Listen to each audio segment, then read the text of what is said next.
दोस्तों इस मूवी का नाम है एशेस इन द स्नो और ये मूवी 1941 के वर्ल्ड वॉर 2 के टाइम लिथुआनियन नाम की जगह के बारे में है। रशिया और सोवियत यूनियन को धोखेबाज ठहराने के बाद में बाल्टिक रीजन में सोवियत यूनियन ऑक्यूपेशन लागू कर दिया गया था, जब सोवियत संघ ने आधे से ज्यादा पूर्वी यूरोप पर जबरदस्ती कब्जा कर लिया था। लिथुआनिया भी उसी में से एक शहर था। फिर ये मूवी लेना और उसके फ्रेंड्स पर आ जाती है जो कि समंदर के किनारे खेल रहे थे।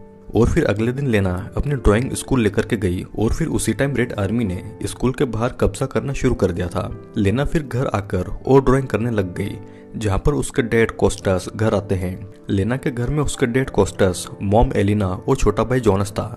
लेना के पिता कोस्टास लेना के लिए एक नई ड्राइंग किट लेकर आए थे ताकि लेना एक समर आर्ट प्रोग्राम में जाने की तैयारियां कर सके।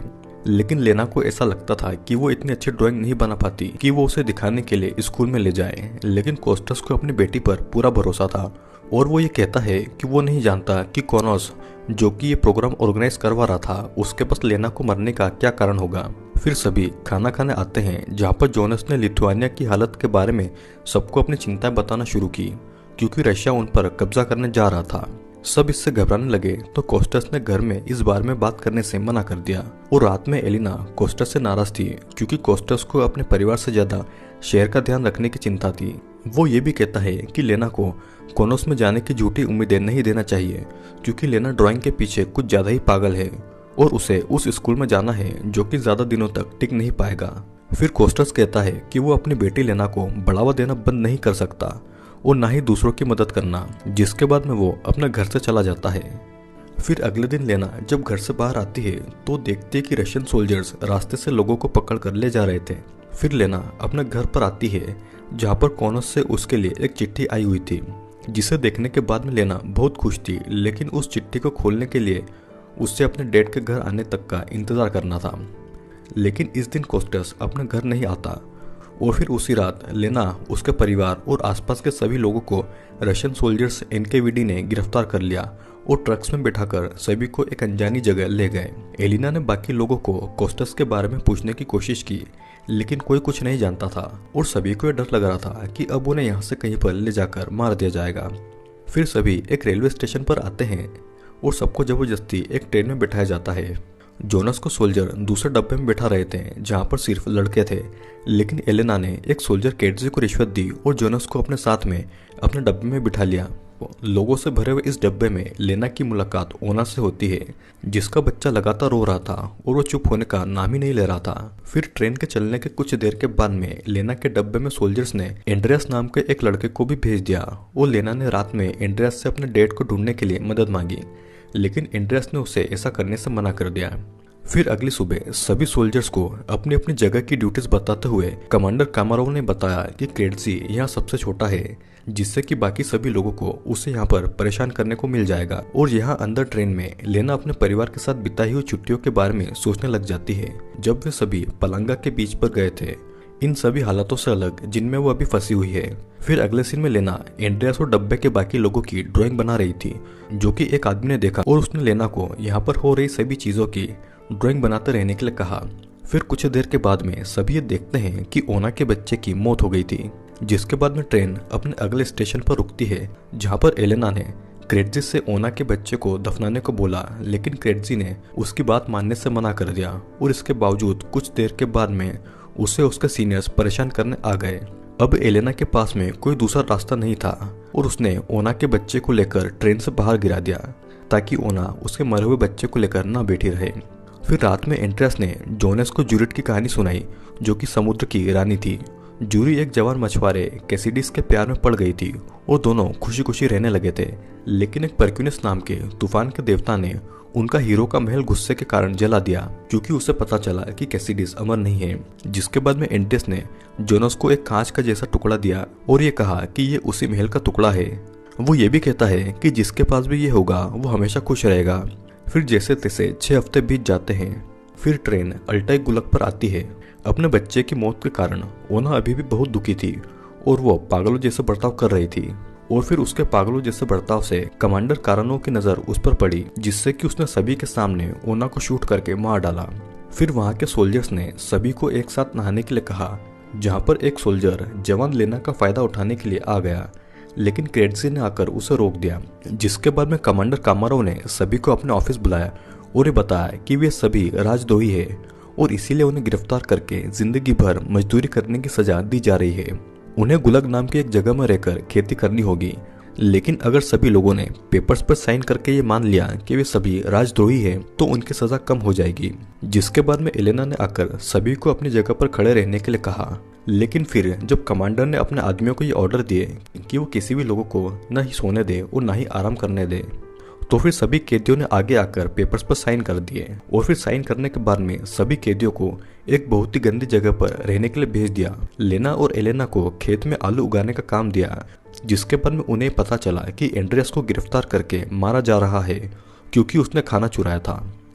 एलेना क्रेटजी से एंड्रियास के बारे में और खबर लेने आती है, लेकिन क्रेटजी अपने साथियों के साथ बैठा हुआ था तो उसने एलेना की बेइज्जती करके उसे वहां से भगा दिया क्योंकि वो अपने साथियों के सामने कैदियों के साथ में दोस्ती करते हुए नहीं देखा जाना चाहता था। और फिर हम देखते हैं कि कुछ देर के बाद में एंड्रियास को छोड़ दिया गया। अगले सीन में क्रेटजी एलेना को कामारोव के ऑफिस लेकर आता है और उसका इंतजार करते टाइम क्रेटजी ये बताता है कि एलेना की ही तरह वो यहाँ पर अपनी मर्जी से नहीं आया है और फिर उसे एक और राशन टिकट दे दिया। जिसके बाद में उनकी मुलाकात कमांडर से हुई, जहाँ पर उन्होंने एलेना को उनके साथ ऑफिस में ट्रांसलेटर का काम करने को कहा, लेकिन एलेना ने ऐसा करने से मना कर दिया, जिससे कि कमांडर को गुस्सा आ गया क्योंकि एलेना उसके साथ में रहने के बजाय खेतों में काम करना ज्यादा पसंद करेगी।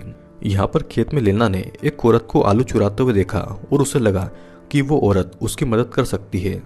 वो उस औरत के पास में आई और उसे एक नक्शा कोस्टस को यानी कि अपने पति को भेजने को कहा, लेकिन उस औरत ने गुस्से से मना करते हुए लेना की शिकायत सोल्जर से करने की धमकी दी।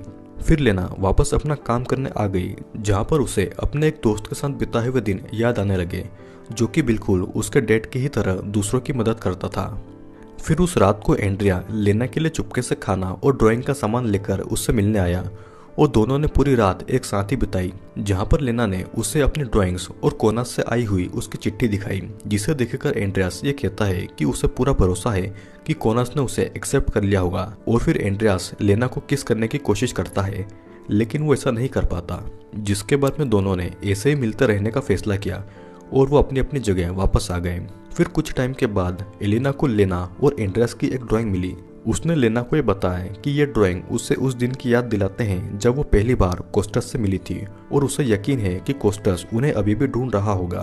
फिर अगली सुबह रशिया के एनकेवीडी सोल्जर्स उस दिन की खेती का हिसाब देख रहे थे और उन्हें पता चला कि ये रोज से कम है। एलिना ये बताती है कि सर्दियाँ आ रही हैं इसलिए फसल कम होगी, पर कमांडर को उस पर भरोसा नहीं था और फिर उसने एक एक करके सबकी तलाशी ली और फिर उसे उस औरत के पास से आलू मिले जिसे लेना ने चोरी करते हुए देख लिया था। और पकड़े जाते ही उस औरत ने कमांडर से लेना की शिकायत करना शुरू कर दी और झूठ बोलने लगी, पर उसकी बातों को कमांडर ने अनसुना कर दिया और कैटसी से बस उस औरत को मार देने के लिए कहा। जिसके बाद बाकी सभी को उस दिन का खाना देने से मना कर दिया गया। फिर देखते ही देखते समय बीतता जाता है और 1942 की ठंड आ जाती है। हम देखते हैं कि कमांडर ने लेना को अपने ऑफिस उसकी एक अच्छी सी ड्राइंग बनाने के लिए बुलाया, लेकिन लेना का अपनी भावना पर बिल्कुल भी काबू नहीं था और इसीलिए उसने उसकी एक अच्छी पेंटिंग बनाने के बजाय उसने कमांडर का असली रूप अपनी ड्राइंग में बना दिया, जो कि एक राक्षस जैसा दिखाई देता है। जिसे देखने के बाद कमांडर ने गुस्सा होकर लेना के घर की तलाशी ली और उसने लेना के सामने ही उसकी सारी ड्राइंग्स जला दी। अब धीरे धीरे समय बीतता है और क्रिसमस का दिन आ गया था और जोनस ने लेना को आग में जलने से बची हुई उसकी डेट की फोटो दे दी और हम देखते हैं कि एनकेवीडी के सोल्जर्स अभी भी क्रेटसी को परेशान करते थे, तो इसीलिए उसने उस रात खाने के टाइम उसने सभी से लड़ाई कर ली और वहां से चला गया। एंड्रियास लेना और बाकी सभी कैदियों के साथ उनकी क्रिसमस पार्टी में शामिल होने आ गया, जो खुद उसे अच्छे से मनाने की पूरी कोशिश कर रहे थे। और खाने के बाद लेना ने आखिरकार एंड्रियास को पहली बार किस किया। फिर क्रेटसी एलेना से मिलने आया, जो कि कमरे में अकेली थी, और उसने एलेना को बताया कि उसके पति कोस्टस को उन सभी की गिरफ्तारी के कुछ ही दिनों के बाद में रशियन सोल्जर्स ने मार दिया। अब हम देखते हैं कि क्रेटसी को एलेना पसंद थी, तो उसने मौके का फायदा उठाया और वो एलेना के साथ इंटीमेट होने आ गया, लेकिन एलेना ने उसे ऐसा करने से मना कर दिया, जिससे कि क्रेटसी उसके साथ में जबरदस्ती सेक्स करने लग गया। जिस पर एलेना ने उससे ये कहा कि वो उसकी बॉडी के साथ में कुछ भी कर सकता है, लेकिन उसे कभी नहीं पा सकता। और इस बात से शर्मिंदा होकर वो एलेना को छोड़कर वहाँ से चला गया। जिसके बाद में एलेना अपने पति कोस्टेस की मौत पर रोने लगी थी। फिर बाहर आते ही क्रेटजी को फिर से उसके सीनियर्स ने परेशान करना शुरू कर दिया, जिससे कि गुस्सा होकर क्रेटजी ने एक सोल्जर का बहुत मारा। और फिर कुछ देर के बाद में कमांडर कमाराव ने क्रेटजी को बुलाया और बताया कि उसे प्रमोट करके कमांडर बना दिया गया है और उसे गुल्लक के कुछ लोगों को लेकर अपना खुद का इलाका बनाना पड़ेगा। क्रेटजी के हिस्से में लेना और उसका परिवार भी शामिल था, जिन्हें मिलकर एक ऐसी बर्फीली जगह भेज दिया गया जहाँ पर कोई नहीं जाता। फिर उसे और सभी कैदियों को तुरंत शिप में भरकर उस आइलैंड पर भेज दिया गया। फिर सभी ने वहां पर पहुंचकर यह देखा कि ये जगह उनकी पुरानी जगह से बहुत ज़्यादा मुश्किल है और बहुत ही ज़्यादा खराब है। एक कैदी ने लेना और उसके परिवार को अपने साथ उसी शिप में छुपकर भाग चलने के लिए पूछा, क्योंकि यहाँ पर रहने पर सर्दियों से पहले ही उनकी मौत हो जाएगी। लेकिन लेना ने उसे साफ मना कर दिया और फिर कुछ देर के बाद में वो कैदी जल्दी ही पकड़ी गई, जिसे कमांडर क्रेटजी ने तुरंत मार देने के ऑर्डर दे दिए।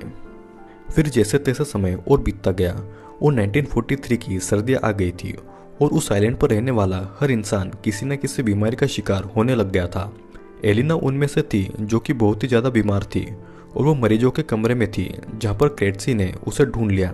एलिना ने उससे कहा कि जब वो मर जाएगी तो क्रेटजी उसके बच्चों को ज़्यादा परेशान न करे। और लेना ने क्रेटजी को एलिना से बात करते हुए देख लिया और वहाँ से भगा दिया। फिर एलिना ने अपनी बेटी लेना को उसके डैड के मरने के बारे में सच्चाई बता दी कि कोस्टेस कुछ डॉक्यूमेंट्स को चुराते हुए पकड़ गए थे, जिससे कि वो उनकी और उनके जैसे कई लोगों की सोवियत ऑक्यूपेशन से पहले लिथुआनिया से बाहर निकल जाने में मदद करने वाला था। उसने लेना से एक वादा लिया कि वो जोनस को ये बात सही टाइम आने पर बताएगी और ये कहा कि अब उसे खुद पर भरोसा रखना पड़ेगा, क्योंकि वो भी अपने पिता की ही तरह एक बहादुर लड़की है। फिर हमें देखते हैं कि लेना कोनोस की चिट्ठी, जो कि उसने अपने पिता के सामने खोलनी चाहिए थी, एलिना और जोनस के सामने खोली और देखकर खुश हो गई। लेकिन ये खुशी ज्यादा देर तक नहीं रह पाई, क्योंकि एलिना की मौत हो गई थी और लेना की खुशी अब गम में बदल गई थी। और फिर गुस्से में लेना वहां से बाहर आई और कमांडर क्रेटजी के ऑफिस में आकर और वो उसे सभी को फिर से गुलाग जैसी जगह पर ले जाने को कहने लगी। फिर क्रेटजी लेना को भी उसका रेप करने की धमकी देता है, जैसा कि उसने उसकी माँ के साथ किया था। पर इतने में लेना उसे उसकी माँ की मौत के बारे में बता देती है, जिसे सुनकर क्रेटजी ने उसे छोड़ दिया था। जिसके बाद में लेना ने उसके टेबल पर उसकी ही एक ड्राइंग रख दी और ये ड्राइंग बहुत ही अच्छी थी, जिस पर लेना ये कहती है कि उसे अभी भी क्रेटजी में एक अच्छा इंसान दिखाई देता है, न कि कोई राक्षस। फिर हम ये देखते हैं कि एलिना के दोनों बच्चे मिलकर अपनी माँ को दफनाने चले गए थे और यहाँ पर कमांडर क्रेटजी ने बच्चों की आज़ादी के लिए एक लेटर लिखकर सुसाइड कर लिया। और फिर आखिर में लेना और जोनस समंदर के किनारे एक नाव में बैठने आए, जहाँ पर लेना उस दिन को याद करने लग गई जब उसने बीच पर बिताया था। और इसी के साथ में ये मूवी यहीं पर एंड हो जाती है। दोस्तों, ये एक छोटे से परिवार की कहानी है जिसे रशिया की आर्मी ने वर्ल्ड वॉर 2 के बाद में एक ऐसी जगह पर भेज दिया जहाँ की हालत बहुत ही ज्यादा खस्ता थी। ये परिवार जैसे तैसे अपना जीवन बिता रहा था और एलिना का हस्बैंड एक बहुत ही अच्छा इंसान था। वो अपने परिवार और आसपास के बाकी लोगों को इस जगह से ले जाना चाहता था, लेकिन उससे पहले ही एलिना की फैमिली को रशियन आर्मी ने पकड़ लिया और एलिना के हस्बैंड को मार डाला। आई होप दोस्तों आपको ये वीडियो जरूर पसंद आया होगा। वीडियो अगर पसंद आया हो तो लाइक और कमेंट करें, और अगर आप इस चैनल पर नए हैं तो चैनल को सब्सक्राइब करके बेल नोटिफिकेशन जरूर ऑन कर लीजिएगा।